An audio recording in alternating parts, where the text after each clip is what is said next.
श्री गणेश दत्त गुरुभ्यो नमः। चैतन्य शाश्वत शांतो व्योमातीत निरंजन बिंदुनाद कलातीत तस्मै श्री गुरुवे नमः। श्री गणेश दत्त गुरुभ्यो नमः। भगवान श्री दत्तात्रेय सत्संग मंडळ मुंबई, बैठक क्रमांक 98, दिनांक 19 मार्च 1988। परमपूज्य सद्गुरू श्री रामकृष्ण क्षीरसागर स्वामी आपल्या प्रासादिक वाणीतून मार्गदर्शनपर आशीर्वाद देताना म्हणतात, गुरुर् ब्रह्मा गुरुर्विष्णू गुरुर्देवो महेश्वरः गुरुः साक्षात परब्रह्म तस्मै श्री गुरुवे नमः। मी आज आपल्या सत्संगाला आशीर्वाद देत आहे। जानेवारी महिन्यामध्ये सत्संगाच्या बैठकीला मी स्वतः हजर होतो, परंतु काही तुम्हा लोकांशी बोलावं किंवा तुम्हा लोकांना सांगावं असं मला वाटलं होतं, परंतु ते देवाच्या मनात नव्हतं।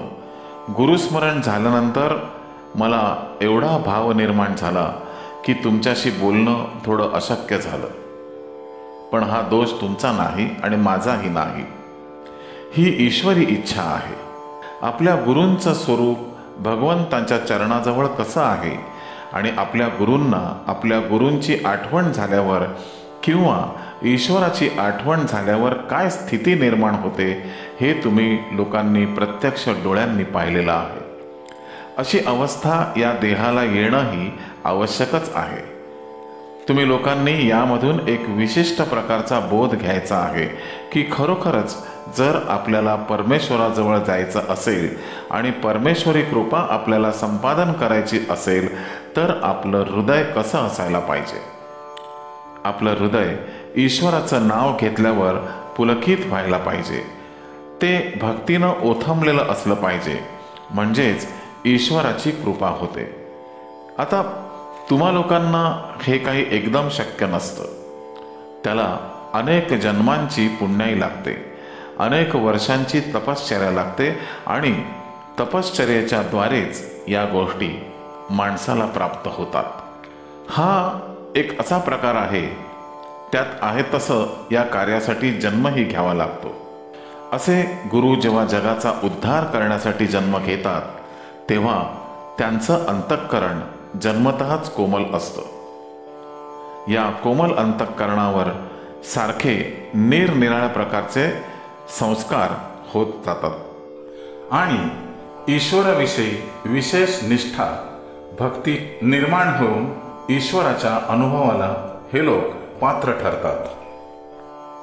ईश्वरी अनुभूती ही सर्वसामान्य माणसांच्या जीवनामध्ये येईल असं मला तरी वाटत नाही, पण ईश्वरी अनुभूती जरी आपल्या जीवनामध्ये आली नाही तरी ईश्वराविषयी कळवळा असणं, ईश्वराविषयी प्रेम असणं, धर्माविषयी आदर असणं, दुसऱ्याचं चांगलं चिंतण्याची बुद्धी होणं हा सुद्धा ईश्वरी कृपेचा एक भाग आहे। याची सुरुवातीची जी स्थिती आहे ती हीच आहे की आपणा सर्वांशी चांगलं वागणं, सर्वांविषयी चांगलं बोलणं आणि आपल्या हातून जे जे चांगलं होईल ते करीत राहणं ही त्याची प्राथमिक अवस्था आहे।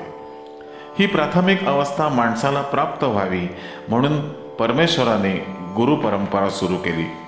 त्यांनी स्वतःच गुरुचं रूप धारण करून गुरु कसे असावेत, शिष्यही कसे असावेत, गुरु काय करू शकतात हे शिष्याला त्यांनी दाखवून दिलं। त्याचं उदाहरण गुरुचरित्राच्या 2ऱ्या अध्यायामध्ये आहे।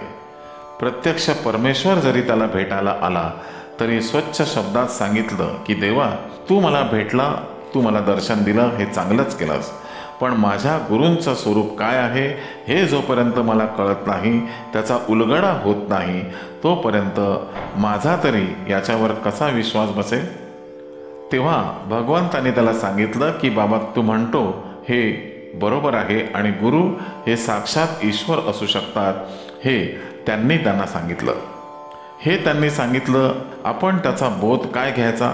आपले गुरु कदाचित मानवरूपी असतीलही, मानवी जीवनही असेल, पण आपल्याला ते ईश्वराच्या समान जेव्हा आपली भावना होते तेव्हा गुरुचे दोष आपल्या लक्षात येण्याची शक्यता आणि त्याच वेळेला आपल्या गुरुचं स्वरूप काय आहे हे कळायला लागतं। माणसांच्या भावनांमध्ये स्वार्थीपणा असू नये. असावं तर काय, तर एक निष्ठा असावी.